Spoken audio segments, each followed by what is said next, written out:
Hello and welcome to episode 57 of the Ego Chall Podcast. My name is Preston Byers, and as always, I'm joined by my co-host, Justin Binkowski. And on today's episode, we are going to be talking about the career of Crimsix, the three-time world champion, the most winningest player in Call of Duty esports history, as he retired this past week.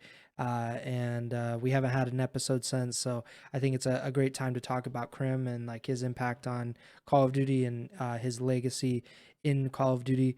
We also have some announcement news for the next season of the Call of Duty League, which will begin by the end of the year. It starts in December 2022, and roster confirmation. Some of these have been rumored for a while, but some of these are a little more surprising, and we'll get into it all. But before I do any of that, how are you doing, Bink? Doing all right. Yeah, it's been a little bit since we had an episode, but now we finally have a good amount of stuff to talk about, so ready to jump right in. Yeah, so let's start at the top with Crimsix. This is almost a week late because we haven't had an episode in a few weeks now. But Crimsix, like I said at the top of the show, the most winningest player, the most tournaments, major tournaments, and he has some of the most prize money winnings in Call of Duty League history, or Call of Duty esports history, rather. And of course, three-time world champion, one of only three players to do so.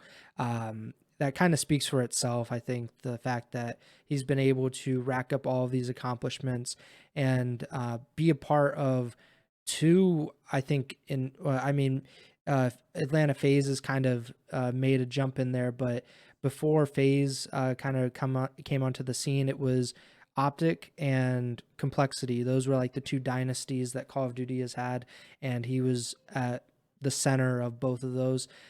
So just an incredible player. What were your reactions to Crimsix retirement and his career coming to an end in Call of Duty? Yeah, I think it's a sad day for the COD community, obviously. Um, as the years progressed, he obviously wasn't quite to playing to the level that we saw when he was first coming onto the scene, as was known as the Crimbot and stuff like that, just absolutely dominating.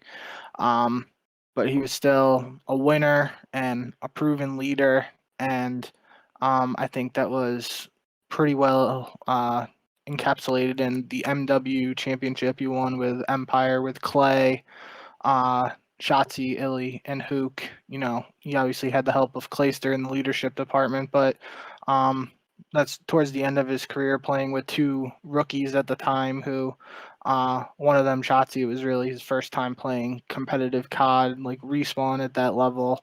Although Illy had been known for Search and Destroy, it was his first rookie season, or his rookie season as CDL as well. Um, so that'll always stick out to me. But I think towards the end, and especially this past year, the thing that a lot of fans, I feel like, will remember the most is just his attitude, and not giving a shit about what he says, and his joking or trolly demeanor. Um, Brought a lot of smiles to people's faces. Some people might have cringed at some stuff, but nevertheless, end of the day, Krim was an incredible competitor, and a very entertaining personality that the scene will dearly miss. Yeah, I think that's a defining trait of Crimsix is just like his personality, and part of it is he's kind of putting on for the entertainment value of fans sometimes, like especially on Twitter or like on a stream, but it's not a gimmick that he's this intense, like hyper competitive, like kind of troll, like you said. And you look at not maybe not his finest moment, but his most recent appearance on the flank. That is just Crimsix, like in a nutshell. Like a little controversial, very funny, definitely combative. I think of him and Aches in very similar ideas of like they're obviously incredibly smart and very talented and some of the best Call of Duty players of all time, but that doesn't come without like their fair share of controversy, or just the way that they interact with their teammates. It might not be the perfect fit for every team, but and that just makes Crimsix's legacy even greater to me. Is like he's not this real like soft spoken, like you fit him into any roster and he'll be able to adapt. It's like he is a maverick of sorts. Like he's so brash, he can be abrasive, but he's a leader, and he won all of these championships, all of these tournaments, despite having that, or maybe because of that. But when you think about, I don't think Scump of the same way. I don't think Scump is, super loud, and he doesn't seem to have all the issues that Crimsix does with his teammates. But Crimsix is, such a great player that he's made it work all of this time. And I think that Crimsix, like, of really, like, there are only a few players that will be remembered as like more important to Call of Duty than Crimsix. But he's just a great player, and like you said, it is a sad day that we won't have him anymore to be like a player in the league. Maybe he'll stick around and he'll be a part of the community, but the way that he has been this season, like at tournaments and competing and everything, we won't have that. So that does suck. I will say, he obviously announced in his retirement video that he's going to move on to content, and he did mention competing in Warzone 2. We don't know exactly what that will look like, or how seriously he'll take competing in Warzone, but that is worth mentioning for fans of Crimsix and people who still want to see his stuff. I think he even back in the day when he was doing like tournament vlogs and stuff, he was pretty funny, and obviously still is funny. So I think his content will be entertaining. But I do think that in terms of his future in the CDL, he's kind of in similar to how I felt about Aches when Aches retires. Like I think both of them could be coaches. I don't see them as coaches though. I think both of them would be great on the desk. In this case, I think Krim would be really good on the desk, but I also don't really see him doing that. He might do like a guest appearance here or there, but I don't think he would be like a full-time addition to. Um, the analyst desk or anything like that. I could see him owning a team very far down the future if expansion ever does happen or whatever comes of that.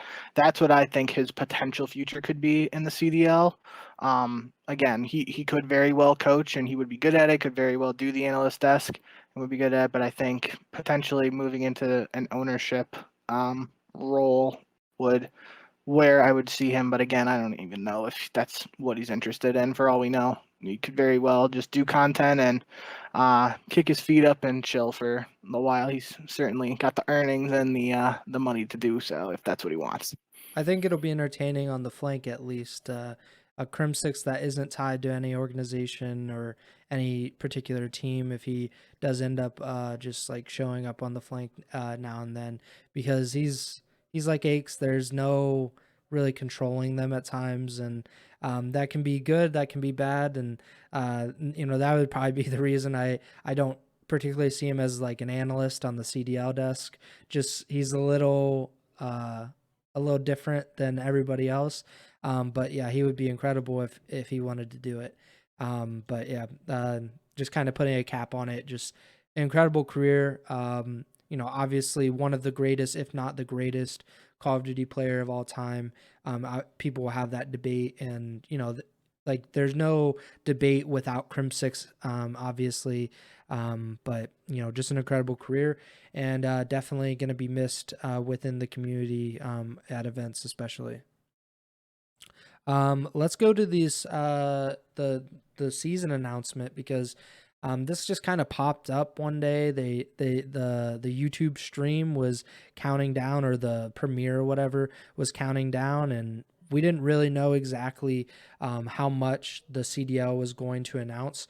But it turns out that they are announcing that the new season, or the next season of the CDL, will begin before the end of the year.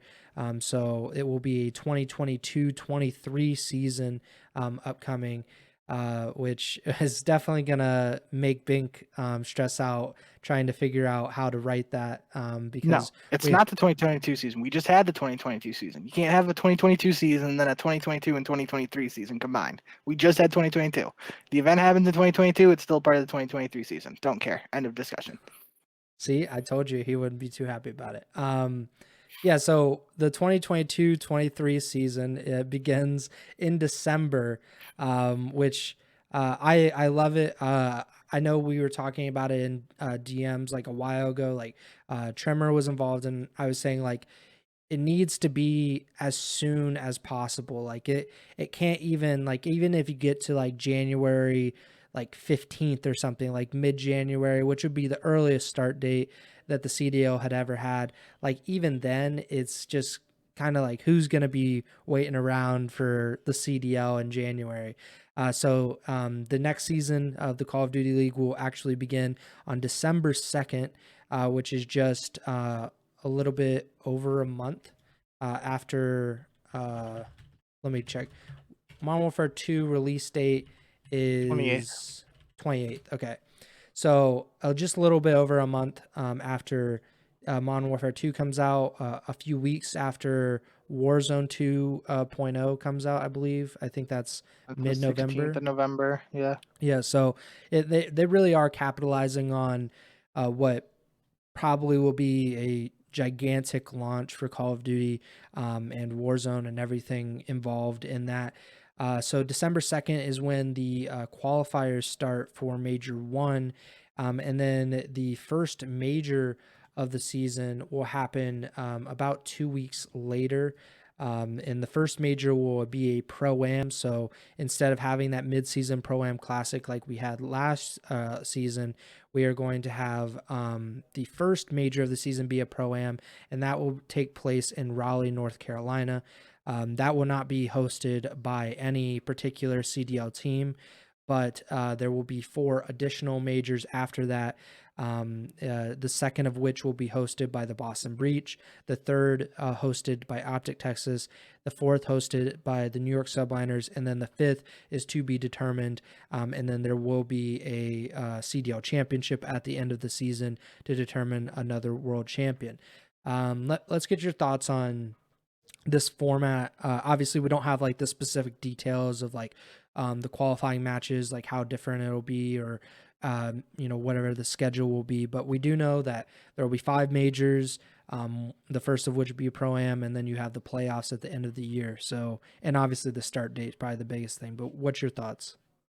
Yeah. So I think my take has always been on the like start date is that I agree with it needing to be earlier, but it did need to have some bit of a cushion to ensure that the players were able to establish a I don't even know if effective is the right word here, just because a month is still not a lot of time. But the players need some time to establish a rule set, a map set, and all that stuff that can be competitively viable. And if, just in a world where there are a lot of people who wanted the season to start almost immediately after the game launches, like I'm talking like a week. I That's think me. that would be I just think that would be unviable until we get to a point. We've had this discussion before. If we get to a point where the players are consistently play testing the new game ahead of time, then maybe we can get there. But right now that's just unrealistic, and that's not what's happening behind the scenes as far as we know. So the players need time after the game is officially launched to try to establish the map set, the rule set, all that stuff. So I think having a month and change before the first event is a good middle ground. I don't think much earlier would be sufficient or would be sustainable just because of those issues. I think we saw somebody leaked that in the beta there's like maps with 8 hard points again, which was something we talked about in like Modern Warfare 2019, where Arklov Peak had 20 hard points or something at launch. So there's still stuff like that that needs to be ironed out after, well, hopefully before the game launches, but certainly there's going to be stuff that we have to the community will have to establish and figure out once the game is officially released. So I think the December start date is good. earlier than before. It still can capitalize on some of the early hype and momentum from the game launch, but again, it's got to be done in a way where, hopefully we're not looking back next December, or I mean next September, we can even say, and we're saying like, damn, the first event of the year was kind of like an asterisk, or there was a bunch of issues just because it started so early and the game wasn't ready or the map set wasn't ready, stuff like that. So that's my only concern. Hopefully that's not what happens, but it's definitely something that could come about and is worth mentioning in my opinion. So I'm excited about that. Excited about the early start date. I'm excited about the Raleigh event in general, just because for me personally, MLG Raleigh 2011 is the event that really got me into competitive Call of Duty. So just on a personal level, I'm really excited for Call of Duty to return there. I don't think has been a Raleigh event between 2011 and now, so pretty meaningful, at least on a personal level to me. Not like I'm from Raleigh or anything like that, but just for my history in competitive COD.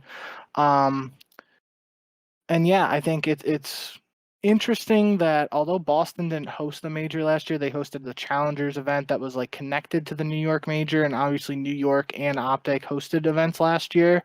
I personally would have liked to see some of the other organizations get involved, but I'm sure there's logistics and stuff involved behind that decision-making process. It makes sense to have Optic host an event every single year just for obvious reasons. And based on where I'm living, I'm certainly not going to complain about events in Boston and New York. So what we've seen so far, I'm pretty happy with the schedule. Obviously, like you said, we don't know the process and the exact format for qualifiers and actual matches, stuff like that. But just from a schedule standpoint, happy with the early start date and some of the minor details we've been shown so far. Yeah. As for the start date, like you said, if like I personally, if I was running the Call of Duty League, or if I was, like in charge of ensuring the competitive viability of like Modern Warfare 2, I would be having the pros playing it pretty much nonstop from here on out. Like maybe basically what you do like in a beta, you take the first half of the week to fix the bugs and address issues that players have complaints about, and then for the second half of the week those players play on the game, for 3 or 4 days straight, and then we do it all over again. I think that personally would be a good solution. And I think it's a possibility in the future, just because Activision Blizzard also owns Blizzard Entertainment, which develops Overwatch, and Overwatch 2 is not even released, and the Overwatch League has been playing on an early build of Overwatch 2 this entire season, which I think is great and something that Call of Duty can take. Maybe not just like an early build of the Call of Duty game, but have playtesting with pro players specifically, and other competitive players throughout the off season, so to speak, so those players can get used to it, and be prepared when the season starts, and we can have an even earlier start date, because I think it would be an incredible way to kick off like a Call of Duty cycle. As for the format of the majors and stuff, we don't really know the specific format, but like you, I think it's great that they're going to Raleigh. It's not connected to any of the franchises, which I think is a cool idea.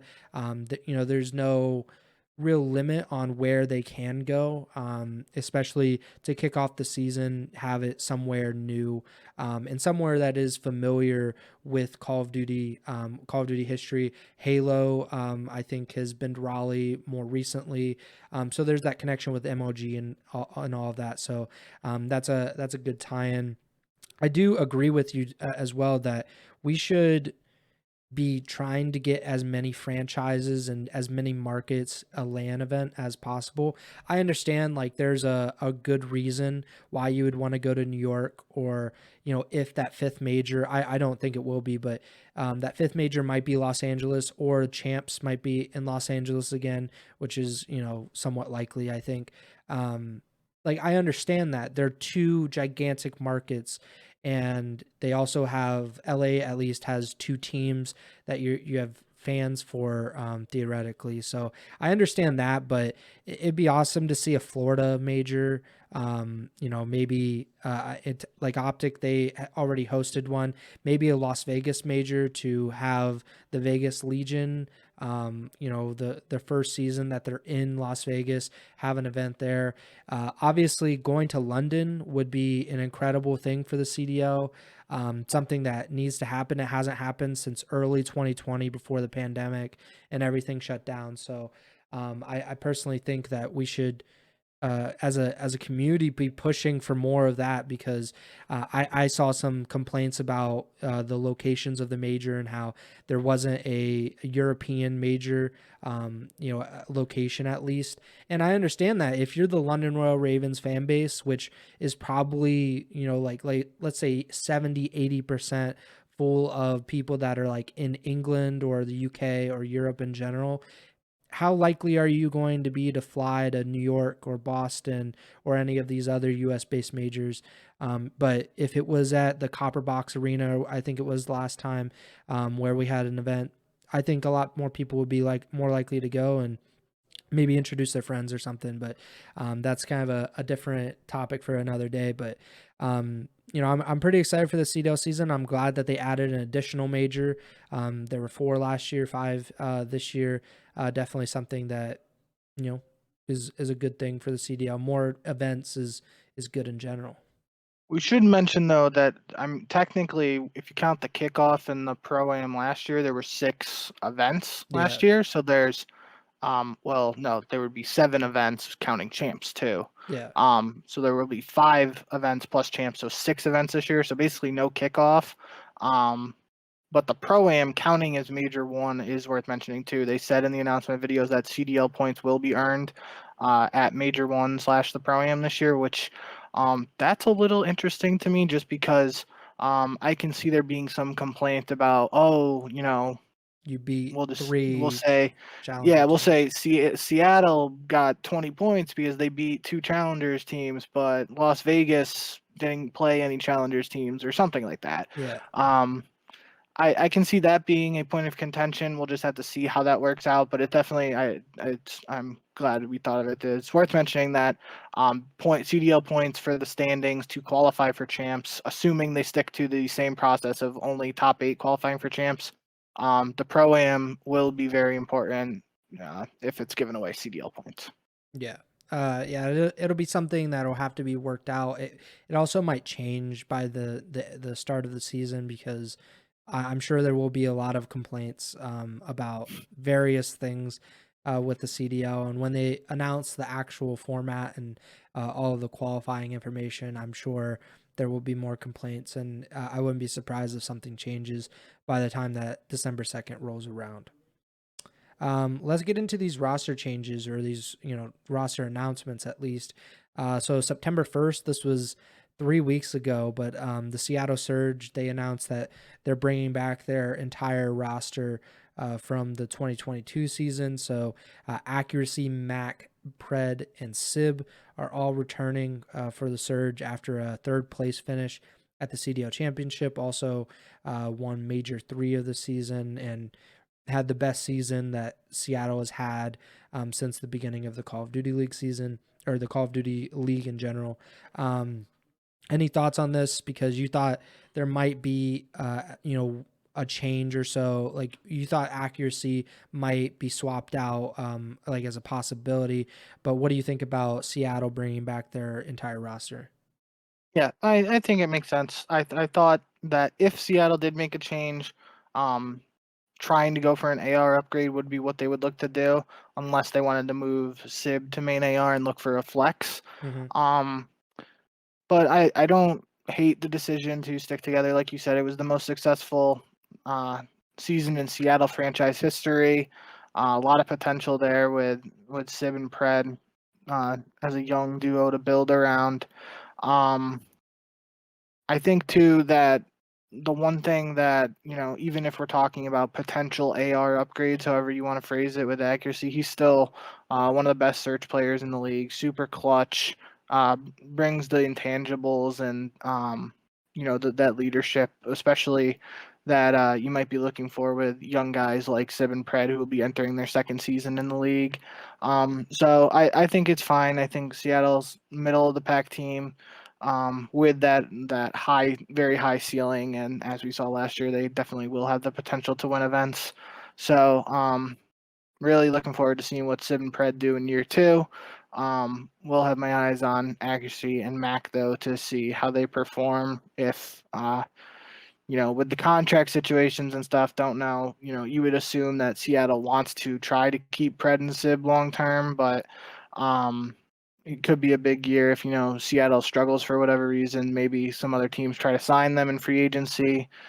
Because I think they just had their options extended instead of signing new contracts. I don't know for sure. That's getting too far ahead of myself. But yeah, just the roster itself. Excited to see them run it back, and we saw what they're capable of last year. Looking forward to some more highlight reel moments from the young guns and more clutches from accuracy and crew. Yeah, according to the CDL player tracker, all 4 players were extended, but the exact length of the contract is not public knowledge, so we don't really know if they'll be under contract for maybe 1, 2, 3 years. I know that really the only ones that we know of are RCDs and Spart. I think both announced that they're 3-year contracts, but that's about the extent of our knowledge about the contract lengths at the time. The Toronto Ultra also announced their roster on September 9th. So Kleenex, Insight, Scrappy, and Standy are going to be the Ultra starting roster into the next season. So Kleenex and Insight obviously coming back from last season's roster after a pretty disappointing year for the Ultra. Scrappy comes up from the NA Academy team that Toronto fielded last season. And Standy moves from the Minnesota Rocker. He was an unrestricted free agent this offseason, signed with the Toronto Ultra. The only thing that really surprised me, obviously, seeing Insight and Kleenex come back, not surprising at all. Scrappy being promoted to a starting roster, definitely deserved, and not surprising in the slightest that Toronto was trying to hold on to him. But Standy was surprising for me.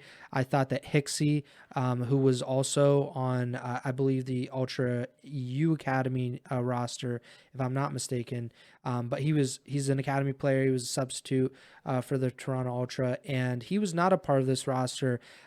Were you surprised by Hixie not being included in the Ultra's roster announcement? Not necessarily. I was surprised. I feel like, from the rumors we heard that I don't think Standy was like rumored that far ahead of I saw rumors of Standy being linked to Toronto, but it wasn't like as far ahead of the announcement as some of the other rosters that were, like Awakening to Boston was rumored for a while. Mm-hmm. I feel like the rumor for Toronto was including Hixie, and then just like only a couple days before Toronto actually announced it, we started hearing about Standy potentially going there. I could be wrong on that, but yeah, I was kind of surprised about Standy going there, but I really like that move. I think Standy and Kleenex together as a sub duo is just super electrifying and has a ton of potential. I think that both of them, I've always liked Kleenex as a player, and I think his style, comparable to a Beezy, just that super fast in your face aggressive style. And Standy kind of showed that at times with Minnesota too. But I'll be interested to see if maybe he slows down a little bit due to having someone as fast as Kleenex playing in front of him, and maybe playing off that. I could, in another world, maybe, vice versa. Standy goes super aggressive and Kleenex slows down a little. I don't know how I feel about that exactly, but it's obviously a possibility. Um, and I think just having that flexibility and the possibility just speaks volumes to the potential of this sub duo. And I'm super excited to see what they're able to do. And I also have said before, I'm really excited for Scrappy's debut. I just think, he's going to be a breath of fresh air in the CDL to have a young kid coming in talking trash. It should be pretty exciting and lead to some good Twitter clips. So looking forward. I'm as excited as I can be for a team that's not technically from America and has European players. I am pretty excited about this lineup. I should mention that Hixie was on Ultra Academy NA with Yeah. Scrappy last year as well. Another member of that roster was Vickle, and he has now been announced as part of the Florida Mutineers starting roster for the next season of the Call of Duty League. So it'll be Vickle, Havoc, Brack, and Major Maniac. So Major Maniac stays on the roster that he joined, or on the team that he joined late in the season last year. And Brack and Vickle, who were all in challengers the entirety of last year, and Havoc, who came in and replaced Major Maniac in Minnesota. So that's interesting. But Havoc was also a part of the Mutineers roster before this past season for 2 years, and I thought I think the roster in general is interesting because they're trying to go with a different look of two guys that are basically working their way up to the CDL. Obviously, Brack was a part of the Ultra in 2020, and he previously was a pro with Luminosity, but he hasn't been in the CDL for a while, and he won the Challengers Champs this past season. Vickle was on Ultra Academy NA. That team was incredible for most of the season and finished second. But really interestingly, Dave Patty, who was the only member of the Florida Mutineers who was announced as like confirmed returning, he is going to start the season as a substitute. What do you think about that? And what do you think about this roster in general? I don't think there's anything wrong with that. I think that's a good business strategy from Florida, just assuming, um, again, obviously it's assumptions, but because he was a rookie last year, is probably a minimum salary or close to the minimum salary for Dave Patty. So it would make sense to just keep him around as a substitute. And they were putting out a couple content videos, him and Willett, the coach, during the off season before. All this, the roster stuff happened. So I think that's fine. I do think it will be difficult for him to find a way into the lineup unless Florida makes multiple changes, just because, you have Major Maniac, and I think Brack has the potential to be a really strong AR player too. So it would be tough. In my head, at least, it could be tough for Dave to find his way back into the lineup unless Florida makes multiple changes. But yeah, I'm really excited in particular to see Brack in the CDL. Like you mentioned, he was a part of that Toronto Ultra 10-man project in MW 2019, but I'm pretty sure he never actually got called up to the CDL. He was like one of the few guys who actually didn't, play in the CDL as part of that like roster carousel. And I really liked him as a player back in Black Ops 4. I thought he was a super solid player, and I enjoyed watching him play when he was on Luminosity in particular. So I'm glad he's getting a shot to show what he can do now. I'm going to be looking forward to that. I've always talked a lot of praise for Havoc too.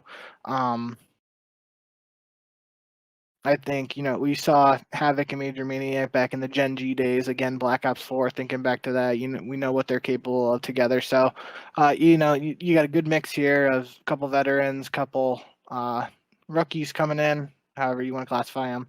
And yeah, I'm not going to have super high expectations for this roster, but one thing we've talked about with Florida all the time is that they've been able to find some diamonds in the rough in the past, and make some moves that some people weren't anticipating, and then they paid off very well for Florida. So I think this roster, if we were doing a tier list today, it would probably be lower down in the tier list, but I wouldn't be surprised if this team shows some flashes of potential later on.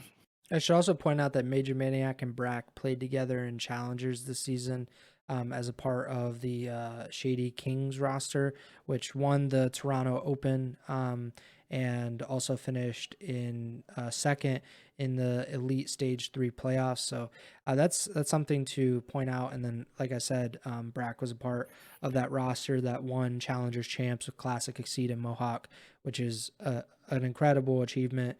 Definitely deserving of a call up, and I'm glad that Brack is at least getting a chance to show what he can do in the CDL after, like you said, not getting a real chance or like an opportunity to play a CDL match in 2020. There's also the Boston Breach roster announcement. which just happened a few days ago. So Nero, Vivid, Methods, and Awakening. So Awakening coming from Florida. That will be the starting roster for the Boston Breach. And then today, the Boston Breach announced that Beans, who was a European Challengers player, he will be a substitute for the Breach for next season. So what do you think about Awakening moving from Florida to Boston? It's been rumored for quite a long time, but now that's officially announced, what do you think?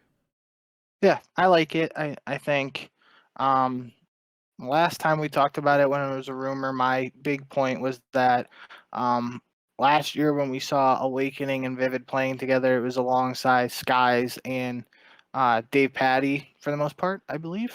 Now I'm Yes. questioning that, but I think that Yes. was the roster at that time. Um, I just know the main point was that Vivid didn't really have a second true sub around him. He was mostly surrounded by players who predominantly are known for their AR skills. And I think that might have affected the results that Vivid and Awakening saw together when they last played. Now we're seeing with this Boston team, we'll see that Nero and Vivid sub duo that did see some success with Boston towards the end of the year after they made the move. Um, Alongside only Methods as the slower AR and main AR, and then Awakening gets to be the flex. We saw Awakening's very capable with a sub if necessary, but I still think he's better as an AR. Um, but he won't be in a situation with this Boston team where if it's a two sub map, he has to run the second sub. They got Nero and Vivid who should both be running a sub over him in most situations, in my opinion. So, excited to see the potential they got. I I think they got some good slaying potential with Awakening and Nero, and obviously Vivid goes off and plenty of situations, but he's more of a dirty work guy. So Vivid setting the pace, setting it up for Nero Awakening, and then Methods holding down spawns and stuff like that. I think this is a solid roster on paper with some potential. Yeah, definitely. Definitely a lot of potential there. I've said it before. I really love how Vivid plays. I just like that play style in general.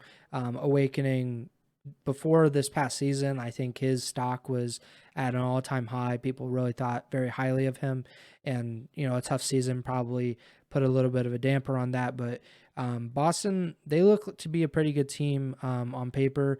Like you, I'm very excited to see what they're capable of when the season does actually get started. We have some coaching stuff that we should talk to. I don't think we really need to spend much time on it, but Phoenix was the Seattle Surge coach. He re-signed with the team, so he'll be returning despite Novus stepping down from the general manager position and likely taking a position elsewhere. Also, the Mutineers announced that Willett will be returning for the next season as their head coach.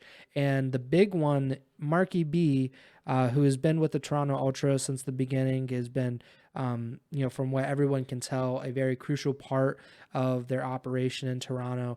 He has signed with the Los Angeles Guerrillas to become their new head coach. That's a really big move, at least in my opinion. Obviously coaching is subjective about how much is being done and how important it is, but Marky B is really shown that his teams are good, which I think is a good sign as always. And he seems like a very active member of the that he was an active member of the Ultra. What do you think of this move, Marky B going to LAG? I'm surprised by it just based off of what we know of the Toronto organization. It seems like, and this could be um, incorrect, but it just from the outside looking in and based on conversations we've heard in the community, it seemed like Marky B was a part of the push for Toronto to have an all European roster when that was Toronto's roster. Um, so him moving to a team that doesn't have any European players is interesting to me. I do think he's a solid coach, though. Obviously, championship winning coach with Toronto. So um, you can't, really think much beyond that. It's interesting to me that he'll be um, he's coaching a team without any European players, and who knows, maybe that could mean that if LAG struggles, that they look to the European amateur scene for potential subs or replacements during the season. That does raise an interesting question of who's going to coach Toronto. I think his name was Flux, was the assistant coach / analyst. I don't know if he'll just be like promoted or something, but I know he was working pretty close with Marky B and Toronto over the past couple of years. So maybe that's the route they go. But there's just a bunch of rumors going around with the coaching stuff in general. I know Sender is a name that's been tossed around. It's unreal. It's unclear where he'll be coaching next year, if he'll return to Optic or if he'll get a head coaching job elsewhere. We haven't really heard anything about Parasite, but obviously he put out that he wants to be a coach. So that's a potential target, I guess, for Toronto or any other team still looking for a coach. So there's still, aside from Las Vegas, which it could be December before we actually know who's playing for them at that point. Other than that, I'm not really sure how much else there is this offseason for us to look for. We need New York's roster. Mhm. And their coaching situation, I don't think has been confirmed, but they did announce the departures of JP and Revan. So could be D-Real staying, presuming that Hydra stays. And that rumored roster is what happens there. I think the rumored roster for New York is like Hydra, Skies, Kismet, and Priesta. Mhm. Um, so I think are those the only two teams we haven't had announced yet? New York and Vegas, and London. London, yeah, London. Yep. yeah. And I guess the So Thieves three teams. haven't officially announced that their roster's Yeah. returning. That happened last year though with FaZe. FaZe Yeah, never officially announced that they were sticking after winning the world championship, but probably everybody knew they because were. yeah, it was pretty obvious that it was going to Yeah. happen. Another candidate for the head coaching position of Toronto is Mayhem, who Okay. previously was a part of that roster carousel that you mentioned earlier in 2020 with the Ultra. He was a strategic coach for like near the end of the season for Toronto. He was also a coach for the Ultra Academy NA team and the Texas Nation roster. That was like Havoc and General and stuff. So he was a coach for them for a few months there as well. So and he's from Toronto, which I Yeah. guess could be of value. But yeah, I'm pretty surprised about the Marky B stuff just because he's been with like the overactive media team for like 3 or 4 years now, from when he was the coach of Splice before the CDL started, and obviously the past 3 years with Toronto. It is a pretty surprising development that he's going to LAG, but maybe he sees the obvious potential of that roster with how much talent there is on LAG, and maybe he thinks that they can win a championship there. I don't know, but it should be interesting to see what everybody's capable of this year. Yeah. One other thing I'll bring up that we didn't have in the notes that I was just thinking of too Yeah. is Gunless tweeted 2 days Oh yeah. ago on September 20th that he had 10 days. So I'm assuming it's an October 1st deadline. 10 days to find a sub spot or, be signed by a team so that he can have his visa extended to stay in the U.S. Obviously, Gunless is Canadian. Um, so that's something we're going to have to keep our eyes on.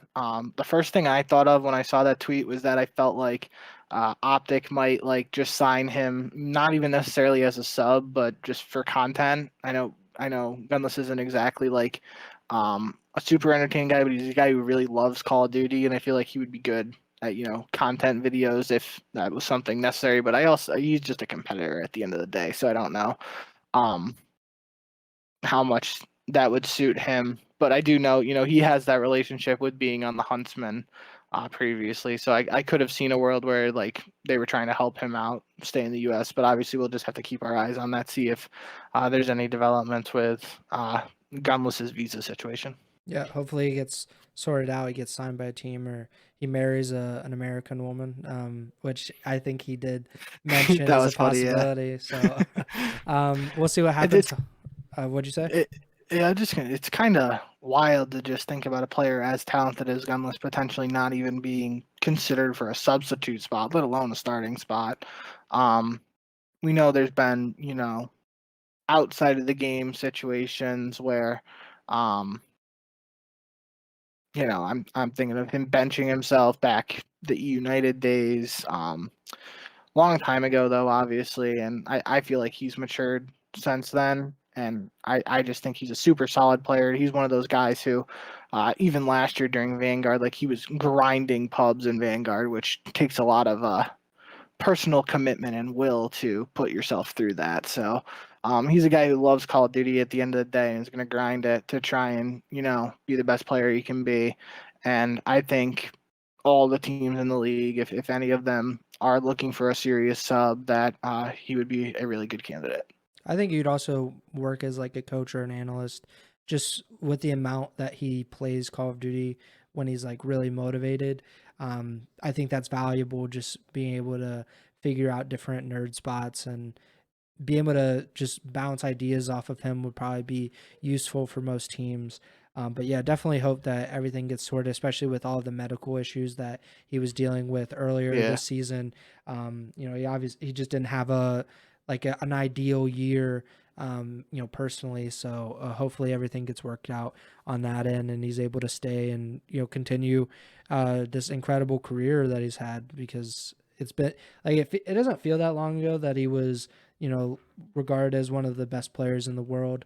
But I guess it is quite a bit ago that he was like on E United and then got traded to FaZe for Clayster. Like all of that stuff just seems, it was like 5-6 years ago, but it Yeah. just doesn't seem that long ago.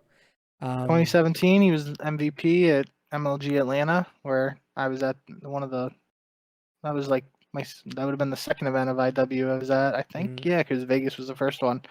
Um, so that's something nobody was expecting United to win that event, and then they beat Optic in the grand finals. It was with Pristini, Silly, and Arcides alongside Gunless. He was the MVP of that, and then obviously he had a really good World War II season with Rise outside of champs. Their stumble there, but they won a couple events during the season with Rise too. So it has been a couple years since he's been really regarded as one of the top players. But I just think end of the day he's a super solid player. One of those flex guys who he can do it all with a sub and an AR, and I think that's incredibly valuable to any team. Any thoughts on the MW2 beta? You've played it. You obviously adored MW 2019. So, what do you think of MW2 so far? I'm not a huge fan. I have incredibly low expectations for this game going into the year, and the beta just didn't really do anything for me during the first week. Um, I will say for the most part that the mini map thing is weird. That it seems like they're moving away from the traditional mini map and sticking to one that's like only showing the red dots of enemy fire when a UAV is active. Um, I feel like I really honestly didn't notice it a lot in the pubs I was playing, but that could also just be because UAV is a low kill streak and a lot of people are getting it frequently. But regardless of that, that's just a weird change, and I'm not sure how it would work for competitive unless there's like a setting in there to go back to a standard classic mini map that we're used to in competitive COD. Then I think that's not a big issue if it's only like a pub thing. And I will say too, the footstep audio was rather loud. Um, head Ego Chall correspondent Trem was very unhappy with that. There's no ninja perk, and you had to do like a class workaround. I mean, obviously it's a beta, but there was a lot of finicky stuff that you could do to like try to unlock certain guns and field upgrades like Dead Silence. To get them equipped on your classes, and like if you didn't know that or like look it up, then you're just like sounding like an elephant running around the map at all times. Um, Other than that, I will say one of the guns is the one. It's a submachine gun called the FSS Hurricane. Um, this is again one of those guns that like isn't actually unlocked, but you can use the new gunsmith receiver thing that they've added. If you level up one of the battle rifles, which is like one of the like single fire semi-auto rifles, if you got that to us, I think it was like level 16, you could use the receiver attachment to change it into the submachine gun, and then you could level up the submachine gun. But regardless of that, the FSS Hurricane is a sub in the beta that I really enjoyed. It's like it has a like a U-shaped vector-like iron sights, which I kind of like, and the gun felt pretty good. Was rather strong, so I enjoyed playing with that. The M4 seems, just like the standard AR for now until I'm pretty sure it's been leaked that the ACR is expected to be in the game. So I'm obviously, as an MW2, MW3 guy, really hoping that the ACR is as good as it was in the old days without, no stopping power this time around. But yeah, I think there's some potential with some things we've seen. There's obviously some stuff that the community is unhappy about, but I will say it is good to see that the developers put out that blog after the first week ended, at least addressing some of the stuff that the community was talking about in terms of like the mini map, the footsteps, the new perk package. I guess I can talk about that real quick. They changed the perk system now so that it's like instead of your classic 3 perks and then maybe like the wild cards to pick ones, you pick a pack. You can customize your own package, but you get 2 main perks, and then 2 bonus perks the bonus perks you unlock based on your performance in the game or just like over time in the game. So it's a little different. I was talking to head Ego Chall correspondent Tremor about it. It's obviously I'm not a huge fan, and it's a little different than the 3 perk system. But in the last couple of Call of Duty titles, we were essentially only using 2 perks anyway, at least in competitive, because last year in Vanguard, the second perk, there was no viable second perk, so everybody just had radar on. Can't remember what it was exactly in Cold War, but I think in Cold War 2 there was like basically a default perk that was being used instead of having like options between like battle hardened or tac mask and flak, those sort of choices. So yeah, I think the perk package stuff is interesting. I'm not a huge fan of it, but I could see it having some potential. I could also see it turning into a big GA fest though, with some of the later perks and then those just being GA'd and it's a 2 perk game. So we'll have to see how that develops. But end of the day, I do think it was good that the developers did come out and address some of the stuff from the first week of the beta, although fans might not have gotten the answers they were hoping for. It's still feedback, and it shows that developers are actually listening, contrary to popular belief or what some people think. So yeah, I think I still, am not holding my breath or thinking that MW2 is the COD savior or anything like that, but there are some positive signs in this cloud of negativity surrounding the upcoming title. Yeah, I think there will always be a cloud of negativity around whatever modern Call of Duty release. Like that's just how it is. I think if Black Ops 2 dropped tomorrow, everybody would be like, "What is going on? Like, why is this what is it? The P90? No, what was it? The PDW? MSMC? No, PDW, yeah, yeah. like early on, like it was super overpowered. The Cat 40 would have been so unpopular. It'd be like, who thought it was a good idea to give you like 12 bullets and a automatic pistol? The FAL would be like GA'd like immediately. Nobody's allowed to use the FAL. Like all of this stuff like that. Everybody is like, man, I just missed that. They would just be bitching about it today. Like that, it wouldn't be popular at all nowadays. I think that's just how it is. Not giving like all of the developers a pass, but I do think it's harder than ever to make video games now. Like Definitely. just like everybody has their opinion and they think that it's really important to let people know about it. So I mean, I don't think that MW2 is going to be the savior, like you said. I don't think any Call of Duty game will be. Hopefully, they figure out like a happy medium between trying to do what they want to do completely and then a little bit of the competitive side. Like let competitive players have their mini maps so they're not melting down. I maybe lower the footsteps so Tremor doesn't rage online during GBs. Like I think these things can be worked out, and hopefully they will be over the next just over a month now. It comes out the 28th. It's September 22nd right now. So, just over a month. Some of the beta is still left, and I'm sure they'll continue to fine tune things. And who knows what the game will be like competitively, because this is all just like pubs and, general gameplay. So it could be completely different once everybody gets into custom games and they're able to play around with certain things. Yeah, I think I'm having a hard time remembering the specific map names. I think it might have been the Farm AT map, which was a pretty small Yeah.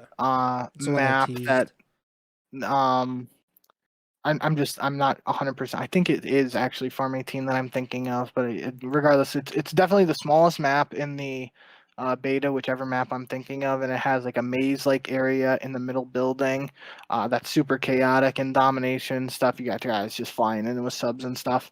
And then in Search, the bomb is in like one of the side buildings on the outside that took Trem and I a while to figure out why. Not a while, but it took us a couple of rounds to figure out why the other team was getting the bomb down so fast when they just they could just literally run into the underground building and plant the bomb within like 10 seconds of the round.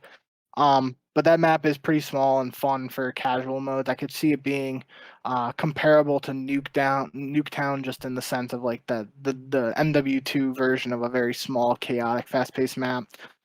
There was another map that has like a couple garages and like some small, like not like I don't know how to describe it, just some narrow corridors and choke points and stuff that could work for Search at a competitive level. But aside from that, really none of the maps really stood out to me so far in the beta. I don't know if they actually added any new maps for this second week, but what I played during the first week, I wasn't really overly impressed with any of the maps, and it didn't like none of them really jumped out to me as like, oh, I can see this being a CDL map. Yeah. I mean, there aren't going to be many maps that you're like, man, that's going to be a great competitive map. That's just probably not going to happen very often. But hopefully there's just a lot of maps to pick from, and then we can just pick the best out of those. But we'll see. Do you have anything else before we get out of here? Nope. All right, make sure to subscribe, like, or follow whatever platform you're listening or watching on: Spotify, Apple Podcasts, Google Podcasts, YouTube. Make sure to give us a 5-star rating on Apple and Spotify, and give us a thumbs up on YouTube. Make sure to follow us on Twitter. He's at JBink with 2Ks. I'm at Pres Byers. The podcast Twitter is at Ego Chall Podcast. The next show is, who knows? It's the off season, and like Bink said a little bit earlier, we don't really have a ton of rosters to that are going to be announced. There's only a few rosters that haven't been announced so far. But if they're announced, we'll hop on here. We'll talk about it. If any more information comes out about the CDL or something related to the Call of Duty League, we'll talk about it.